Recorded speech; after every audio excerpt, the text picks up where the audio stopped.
Good morning. Hey, everybody. Good morning. Good morning. It is Wednesday. No, is it Wednesday? It is. Good morning. Welcome to our show this morning. We have a lot to talk about.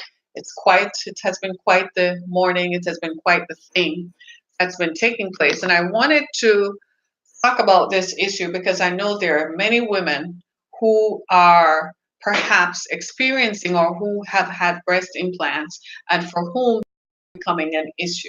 So I'm just going to preface it by saying that if you have a breast implant, go to your doctor right away. If you have had a breast implant done in the last 10, 15, 20, 25 years, it's time to go to the doctor. It's time to go to your doctor. No matter what they say, that you have read this and you have seen this on the news and you have read the story and that you want to do something about this. You want to make sure that something is done about this, okay? Because it is becoming quite the thing now to I am at the point where I'm beginning to think they're not telling us everything. They obviously have not told us everything or told us all the risks associated with breast implants. And so we kind of were sold a song that shipped us down the river. And now, 25 years later, we're discovering that something is wrong. I don't know that that is fair to any of us. I don't think so. I think that's not fair to any of us. I don't believe that that's fair at all.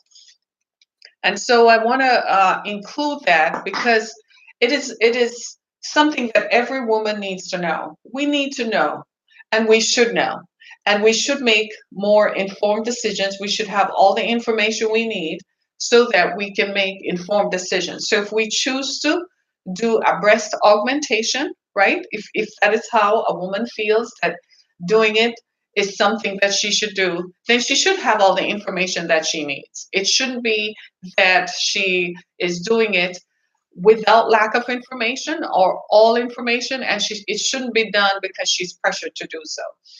I understand that our society has a myriad of things going on, that our society tends to judge us based on our appearance. In fact, it's fair to say that our society imposes a certain pressure on women to conform to a certain body type and a certain body image. If you look this way, you're good. If you look this way, you're more attractive. If you look this way, you're going to be more successful. You're going to land a husband. You'll get a better husband. You're going to progress on the job. Your career will advance. That type of thing. That's the subliminal societal pressure that we face as women.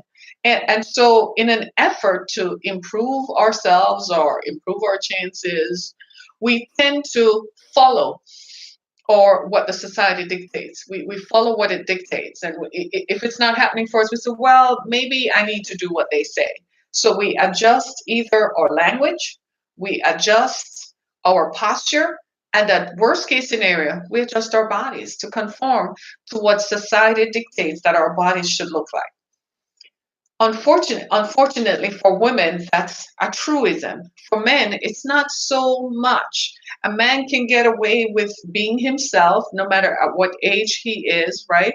Men in public capacities, like people on TV and politicians and so on, may feel a little bit of pressure to color their hair more, groom their eyebrows, but they don't have the pressure that we have as women, right? So it's easier for them to say, well, I can do what I want to do. I can be what I want to be, right? Isn't it true? It's pretty true, right? It's true. It's true to say that. Therefore, men have less pressure on them to conform to society's stereotypical or prototype of what their bodies should look like. Not so for women. That's not the case for women. For us, we are told that even at 75, we should still look like we're 25. So we nip and tuck and cut and paste, and we cut our bodies in an effort to achieve this perfect image, even at 75. Well, our bodies are not giant scientific experiments. And sometimes the people who are promoting these messages have agendas. where their agenda probably is just to make more money. Their agenda is not, it's presented as if it's going to make you feel your best, look your best. And if you look your best, you're going to feel your best. And so success will emanate from you feeling your best. But that's suggesting that they have that altruistic an agenda. They don't. They rarely ever do. Their agenda is to promote their product, sell their products, sell more of their products, make more money, and so on. So I have never really investigated or looked into breast implants because it wasn't something that I would have pursued for myself. I never thought that this was something that I would find appealing or attractive. It never occurred to me, right? But in watching a report recently on CBS, I began to realize something that I knew, but something that I didn't accept. That there is a whole industry around breast implants. So there's a whole industry built around women putting pieces of stuff in our breasts, right? So I wanted to talk about that one particular type of breast cancer that is afflicting women based on a particular type of breast implant. So much so, this is so serious, so much so that, hello, somebody said hello. I totally agree, right? So much so that the FDA had a meeting yesterday on Tuesday. It was the second time they were meeting about this particular type of breast implant. So recently, on the 29th of March, that's coming in a few days, a local anchor from Detroit is going to meet with 39 other women in DC, and they're going to give testimony to Congress on why something needs to be done about breast implants. Now, frankly, this would have never happened unless there were women in Congress who listened to other women and recognized that something needs to be done about the subject. Because we can't have women, aspiring to feel better about themselves or being sold a bill of goods, literally, that says, if you do this, this is what is going to happen and you're going to look great, la, la, la. And at the same time, it's killing us off silently. It's not cool, is it? It's not cool at all. That's not good. That's not good at all. I believe that if you're selling a product, you need to stand behind your product. And I think that if you're not willing to say, well, there are inherent risks in using my product, then I think that's where legislation has to come in to protect the public, right? I believe them now. I believe they know the risk. I don't know that we were told necessarily at first that there were risks, because when I remember 10 or 15 years ago, the whole breast implants industry, kind of said there are no risks associated with having a breast implant. But they might have been suppressing the evidence because we've been having breast augmentation for 50 years as a form of cosmetic surgery. So they might have been suppressing the evidence. They might have paid off people or, paid for people's treatments or whatever. Or people, it's such a private and personal matter that no people perhaps were not willing to come forward. Think about it. Do you really think that I would have perhaps come forward to say that as a result of having a breast implant, something happened to me? No, because I would feel bad about it, because I would think that was an elective, that was something that I did to myself. So I wouldn't want anyone to know that something so personal happened. You see what I mean? So there were people who dealt with it in privacy, right? They covered it with a sheath of privacy and said whatever the issues that came with it were. But this particular type of breast implant is something out of the woods, because when you look at it, it's kind of icky. Yeah, is that when I saw the report, I cringed. Ladies and gentlemen, I cringed. I literally cringed. I found myself doing this to cover my own boobs. Believe me, because I felt like, oh my gosh, they never told anyone that this could happen. And so there's some type of outrage. Of course, there is outrage. I'm just simply amazed at it. I understand what you're saying, but it's fault on both sides. And you're right. I agree with you, because as you say, it's an elective and people people elected to do this. I see you. I agree with you.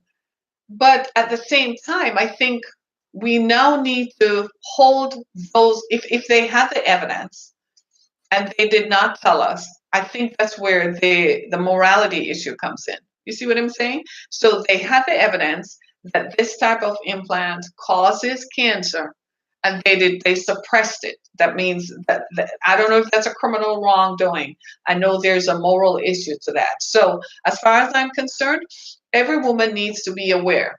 So if you choose to, if you feel like doing surgery to enhance your appearance, and doing breast surgery to enhance your appearance, I've been talking about this for the last several weeks because I feel as if we need to have a better body image. Our body image needs to be centered on us. Now, I get people saying that, I was born an A cup, I was born a B cup, I was a C cup, and so on. I'm like, do you really want to cut your body to put a foreign object in to enhance your appearance? It's not even really you, and so on. So we talked about this earlier, a few weeks ago, in which I discovered that in some cases, the saline inside of the implant leaks into the body, thereby causing bacteria and mold to build up inside of you and give you a yeast infection.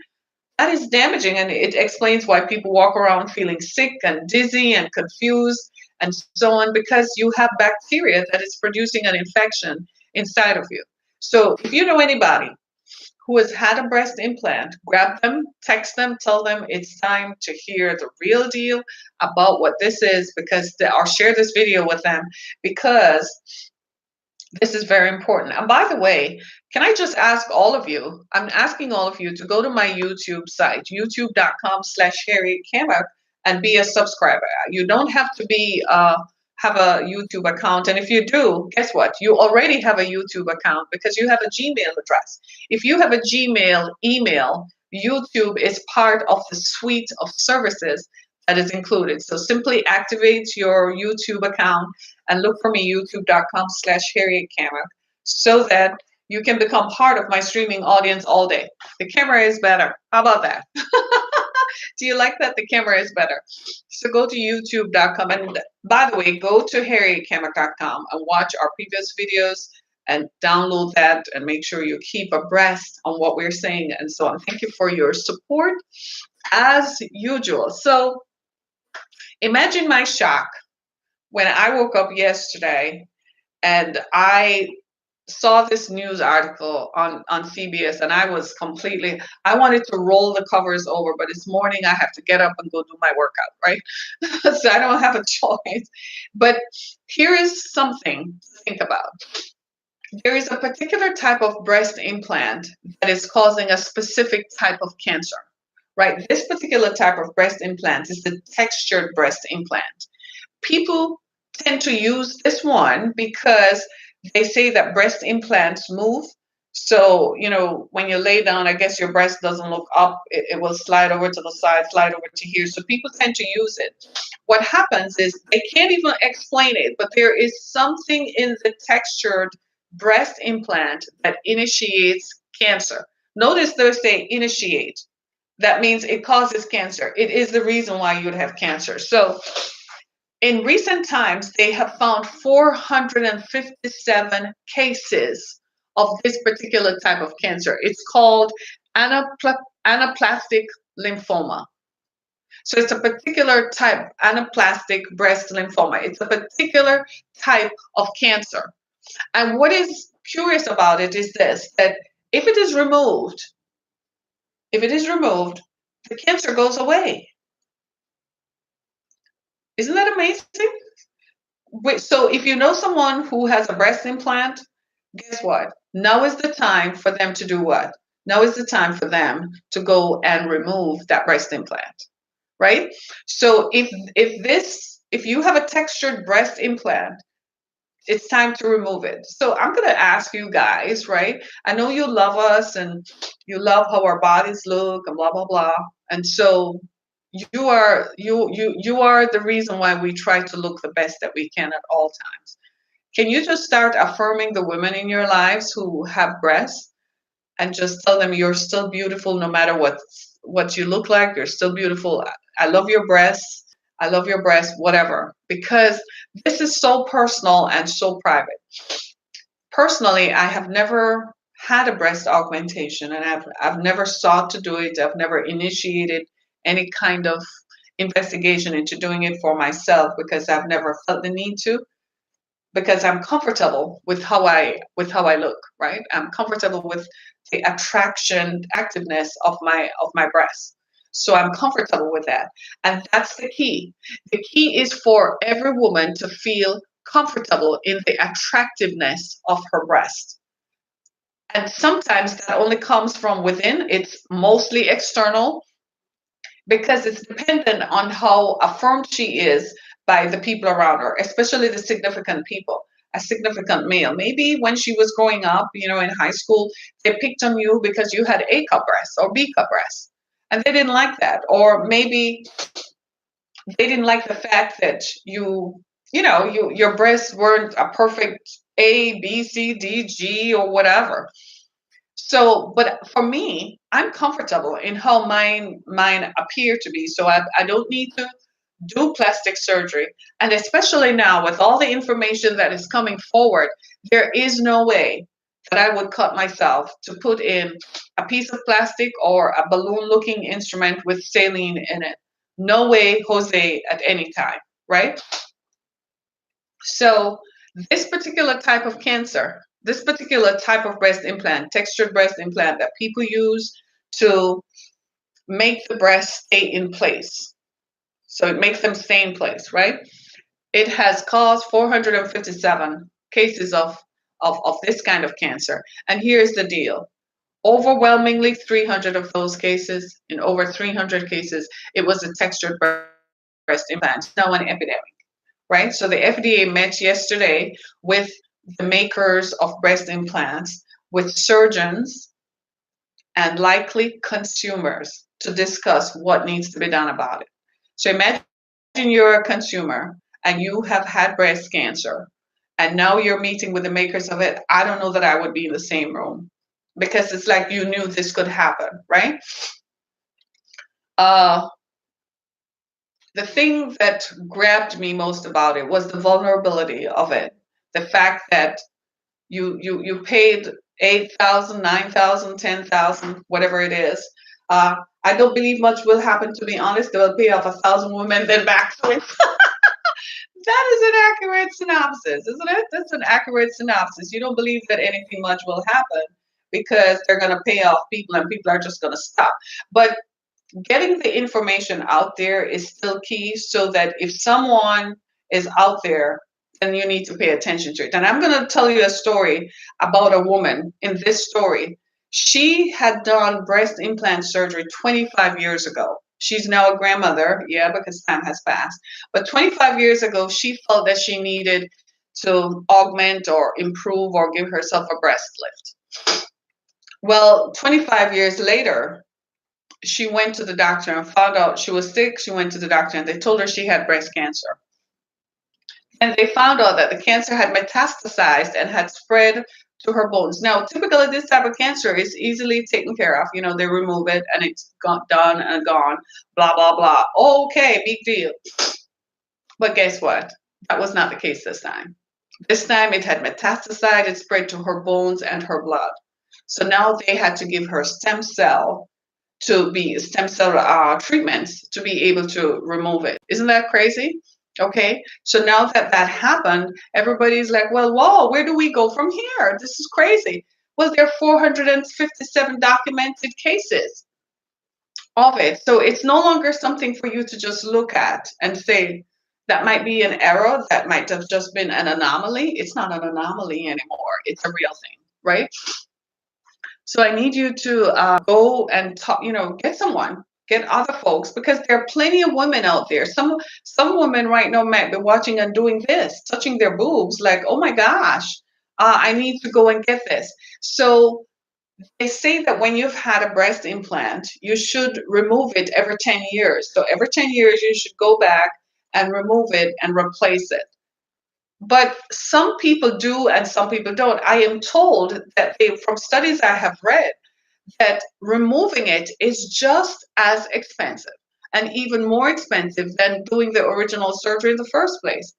So is it that they're making it so it's prohibitive that you don't remove it, right? So maybe you got a windfall and you went and paid some money to get it done, but significantly, we need to be able to take the stuff out. Friends, I'm just going to be honest with you.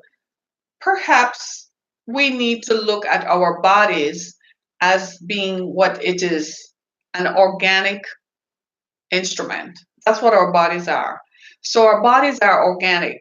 When we're 15, we look different at 15. Every one of us does.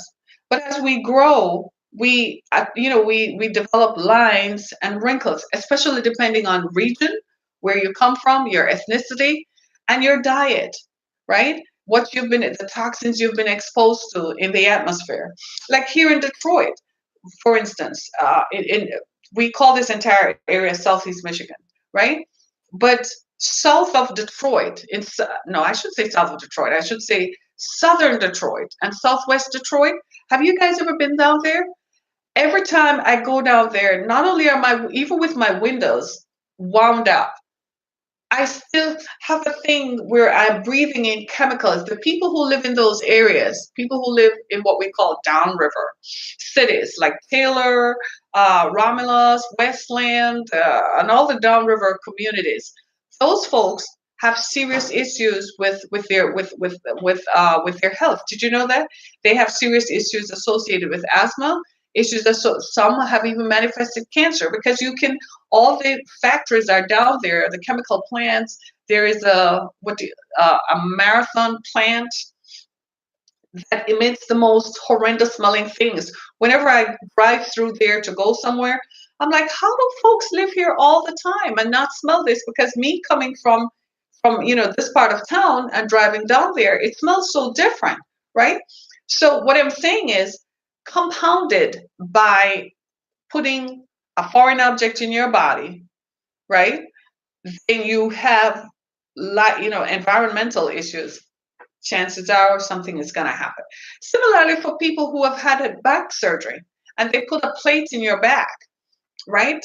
Or you've gone to do a rotator cuff. That's some of the most popular surgeries ever. A rotator cuff. Anybody ever had one?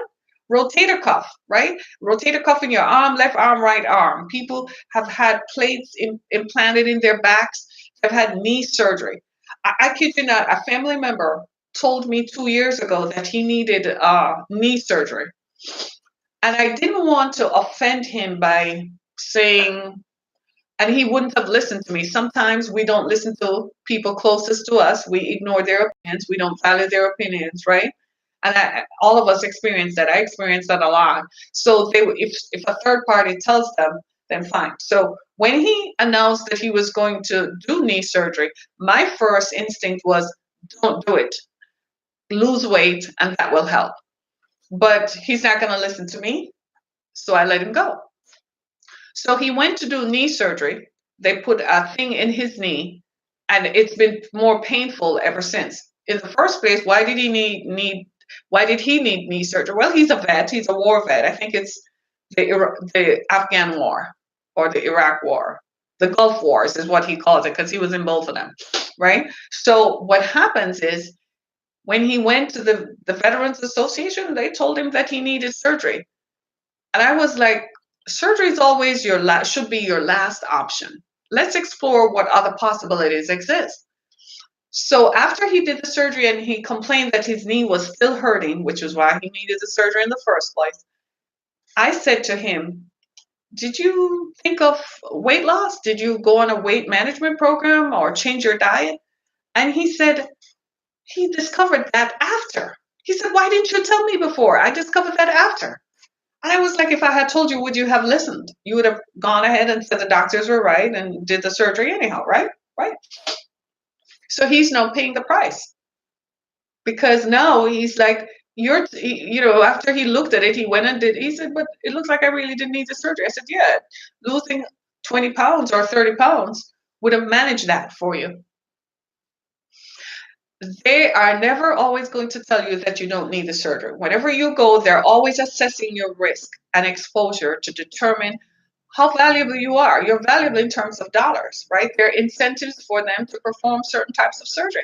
I've talked about this where in certain communities, for instance, they like to recommend amputation for people who are diabetic. So let's say you're diabetic and you develop a illness that makes your extremities numb, your fingers, your toes, and so on. Some people who are diabetic had poor hygiene in the first place, and so they don't care for their feet as much as they should, right? Some people they don't go to the podiatrist. When you're a diabetic, you need to visit the podiatrist because a lot of it means the insulin in your body is either overworking or not overworking, so your kidneys are not working well. So the waste that needs to come out, the waste comes out through the usual channels, right? We go to the bathroom and eliminate, but it also comes out through our skin. That's why it's important to sweat. But it also comes out through the bottom of our feet. Did we know that? That's why you have to get your feet scrubbed, right? Get your toes cleaned, right? And trimmed so they can remove all the waste that comes out. It's part of the waste. It calcifies, right? It calcifies, right? So when you don't do that, if you're diabetic, then you will likely develop a problem. So they're recommending some people are older, they can't shower as much, they keep their feet covered, and so they don't watch the diabetes as much, they're not managing the diet as well as they should, so they develop issues. And the first recommendation is usually amputation, amputating a limb. Well, you need to look into that because that might be the last option, but there might be some other things that you can do in the meantime. There are always alternatives. What happens is we wait too long or they guide you to surgery because surgery is profitable for the physicians involved. Yes, it's profitable for the health systems involved, right? I have a doctor who's very aggressive about my health, but sometimes I'm wondering if her aggression is not caused by her desire to get me into a surgical suite so they can make more money off me. After all, I've been going to her for 15 years. Nothing has happened. So she's not really making any money except a once a year visit. So it's time for me to come in more frequently so they can find something. They're looking for something. My thing is manage yourselves as much as possible. I try to manage myself as much as possible. I watch what I eat, work out a little, well, 3, 4 times a week, right? Drink water, the usual stuff. And even with those things, it doesn't mean it's a panacea that is going to prevent anything, but it's managing it. So over time, you extend your lifespan. Do you see where I'm coming from? It's not so much that you're never going to die or you're never going to have some sort of illness, but what you are doing is what? You're managing your lifespan, you're extending your lifespan out, right? So, in the same way that doing surgery, certain types of surgery, I find that those are elective, right? You're never going to hear me talk about doing no surgery. No. A facelift, I was all for, I used to say that when the time comes and I need to do a facelift, I would do it. And then I found out, no, I'm not doing that. Even with the types of fillers, because now they're saying that cutting your skin off is radical. It's considered a radical form of surgery for facelifts today. Now they put fillers in.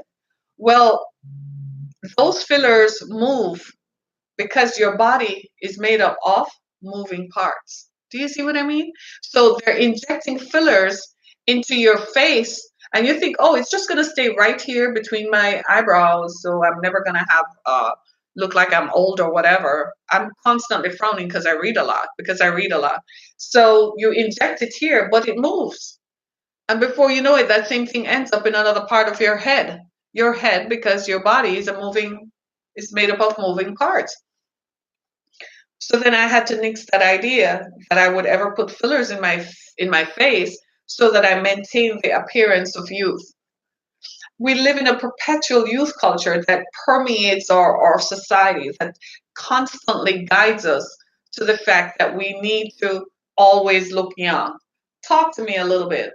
Who can maintain looking young all of your life? Virtually impossible.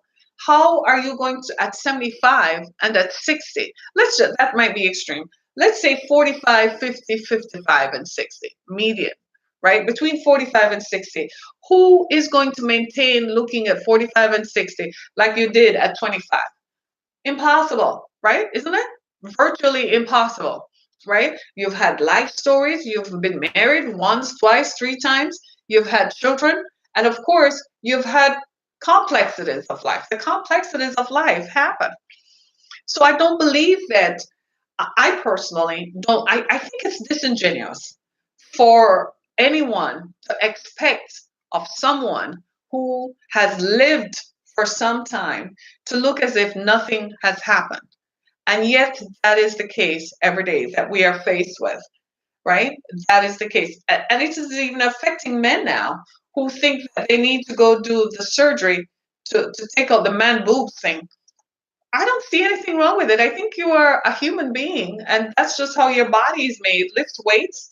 Maybe that will take away the excess stuff around the area, but frankly, no. And if you don't believe me, I've talked about this. This series on Netflix called Botched Up Bodies. Watch it and see how it looks. Just go ahead and watch it. Botched up bodies. See how when they're cutting the breast to put an implant in. Have you ever seen how they do it? So the person is knocked out. They're probably dreaming of, oh, when I wake up, I'm going to have double D's. I'm going to be so attractive. John is going to propose. He's going to sweep me off my feet. I'm going to be the next star in Hollywood, and everything is going to be fine. That's probably what they're dreaming of. So here's what really happens.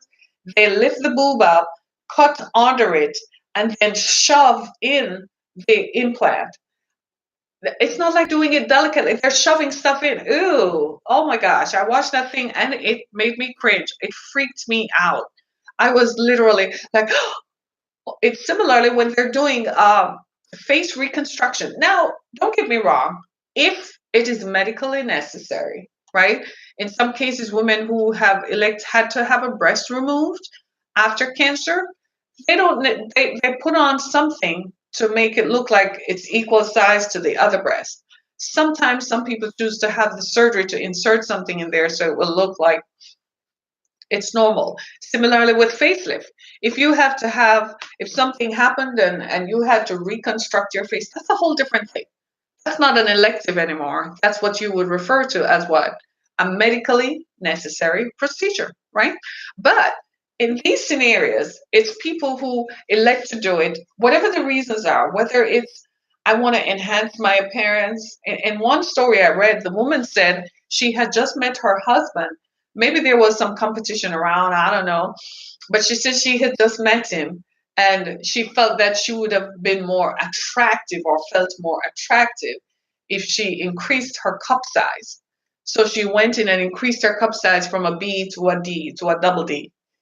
She did get married, so maybe she felt like that was what helped. But turns out within a few years that she developed this illness and started having issues. And then to remove it, she had to go to Costa Rica to have it removed.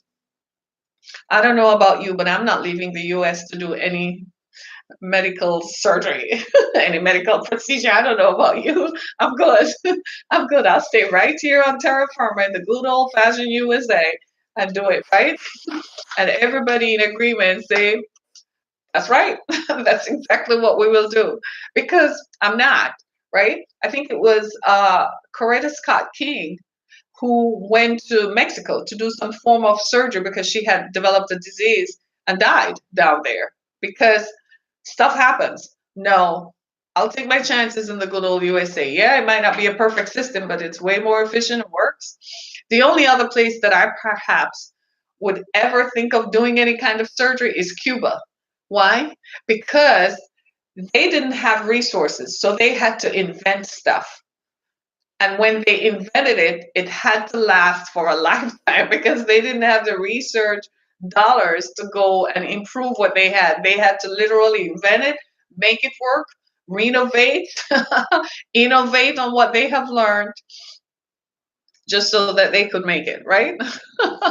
It's amazing to me because we don't pay attention to this. And ladies and gentlemen, I just want to say that right now, I am feeling for anyone who has a breast implant.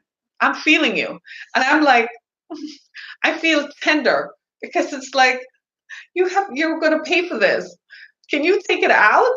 Can you just take it out? Just take it out of your body, right? If and for this is also true for people who had butt implants. The doctor who discovered for whom they did this piece on and for whom she is now being very brave to come out and say she has serious reservations about using textured implants. You can tell it was difficult for her to do so because she's one of the few doctors who was willing to go public to say something was wrong with them, right? But she said she's discovered that there are other ways to do breast implants. She takes the fat from a woman's body, from her belly area, and reconstruct the fat. The problem they say with that is that the fat is a moving thing, so you put it in the breast and it's likely to move and make the breast look funny. Again, it comes down to body image. It comes down to how do you feel about yourself that you have to go out of your way to do surgery to change your appearance. To me, that's radical.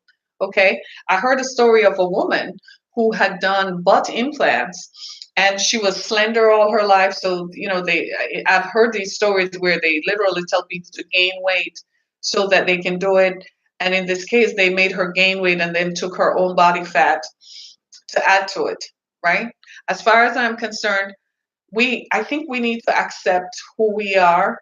I don't know what's the attraction with having outlandish body types where your butt looks abnormal because it doesn't match your genetic profile and the way you were designed to look, right? So I don't know that for some people maybe exercise doesn't work. Over time it does. So if you're looking for immediate results, exercise is probably not going to be the answer immediately, right? So exercise is not going to work overnight, 2 weeks, 3 weeks. So you're going to do surgery. Exercise takes time to give you the body that you want, right? Give you the body that you really want to have. So it's something, as you said, one of my viewers here on Periscope said that both sides, both the patient, the person seeking to do the breast augmentation, and the provider are equally at fault. And that's a good way to look at it because why do you want to do something that you know is going to be harmful? It's like all these ladies, for instance, who you remember this that erupted last year in 2018, they kind of kept it down now, but all these girls were traveling to this doctor in Miami to do butt implants, and he was putting silicone, cement, like liquid cement, into your butt, into your body for the skin to grow over it. People, really, really, as far as I'm concerned, if you have the means, so you have a lot of money, and you can do that. So if something goes wrong, you can go back to the doctor and they correct it right away. But if you're only going to do this on a one-off chance that this is going to last you forever, don't do it. And even for folks who, I saw a picture of someone the other day who had done breast implant surgery. And I think recently she had to go and take it out. And she looks, to me, her face is still as attractive as can be. I don't know what's wrong with that. But I think in removing it, maybe because she was, like this, maybe she's conscious of it. Please accept yourselves the way we are built. The way we were built is the way we are made to be. And in not accepting ourselves, no matter what societal pressures, I'm a woman. You think I'm not? You think I'm immune to societal pressure that I should look at 52, I should look 22. At 52, I should look like I've never had children, never had issues, never had any kind of experiences in life. Yeah, I'm not immune to societal pressure. I just ignore it. I don't let it define me. I don't allow it to overcome me to the extent where it's going to make me feel so bad about myself that I'm actually going to do something about it. You see what I mean? That's the difference. And that's where I think the rubber hits the road, and that's the leveling point. We need to be able to look at ourselves and accept ourselves. Just do a come to Jesus moment. This is how they made me. We can always put makeup on this and alter the outward effects. But as for altering the internal parts, I don't know. I'm told that when people go to do surgery, I mean plastic surgery of any type, right? Whether it's breast or face, that some surgeons actually sit down and ask people certain questions, leading questions such as, why do you want to do this surgery? Because sometimes if it is about a body image, then that is best handled through therapy. Some of us had really bad things happen to us in our youth as a child that you never get over. For instance, somebody who grew up who grew up chubby, no matter how much they exercise and do surgery to remove the fat, they're always going to think chubby because that's a body image, that's an image issue. It's a self image issue. This is why we have to get our self image modified. We have to address that. That's a personal issue, right? And the way you go about addressing that, well, we'll talk about that another time, right? I'll upload the video and you go address that. But we have to be able to say to ourselves that this is not working for me. Going to do radical surgeries such as these, people putting did you know that people actually put kneecaps in their knees to make their knees look more muscular because it looks younger, it makes you look younger. Because as we age, the kneecaps kind of recede and the skin around it, and especially the real issue with that is that the collagen around it just disappears. And apart from that, weight gain over time. You gain weight, lose weight gain, lose weight. The skin gets stretched out, and people start looking at your knees like, wow, you know what I do? I do lunges for that. Just do a series of lunges every day. It will take care of that totally. Do you see what I'm saying? So if that is a problem for you, personally, I don't look at my knees enough to care about them. I just want them to function. I want to be able to get up, lift my legs up, walk up and down, and do what I need to do, go running and do all that sort of stuff, especially now when it's about to be spring and it's about to get cool. My running tracks are waiting for me. I have my gym bag and my gym shoes in my car, and I'm ready to hit the track. I can't. I literally can't wait for the weather to just calm down and be normal so I can go, oh, I so want to just get out there and run. Oh my God, it's going to be glorious, right? For the few months of the year that I can do that kind of outdoor activity in the great state of Michigan, right? So keep in mind this for me, that breast implants, especially this type of breast implant, causes a particular type of cancer called a lymphoma, right? And this particular type of the textured breast implant is what is at risk here, which tells me that all of them have issues, because from what I've read, when they move in the body and they get punctured, they leak into all the other organs and they cause mold and mildew and people start feeling sick and so on and feeling dizzy. It's all bad. But this particular type of breast implant comes from textured breast implants. So go look it up on YouTube and you'll see what it looks like. And you say to yourself, it's designed to simulate what a breast looks like. I guess it works for you. 457 cases of it. The FDA is now looking into it, which means they're going to make a ruling on it at some point.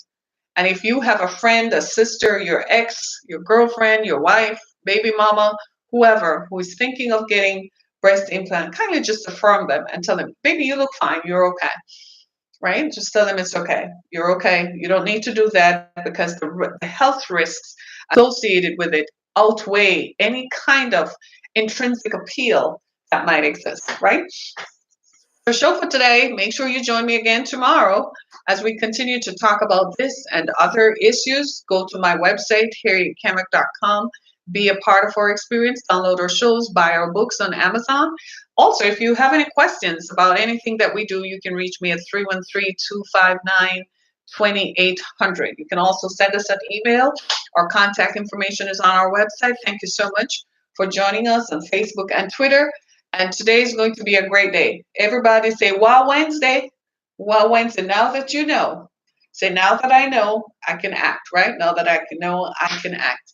I want to thank you so much. Be blessed, everybody. Have a great day. Thank you, Facebook. Thank you, everybody. Thank you. so much for being a part of our experience today. I just want to say thank you. Thank you, thank you, thank you. Right. Thank you so much, everybody. Be blessed.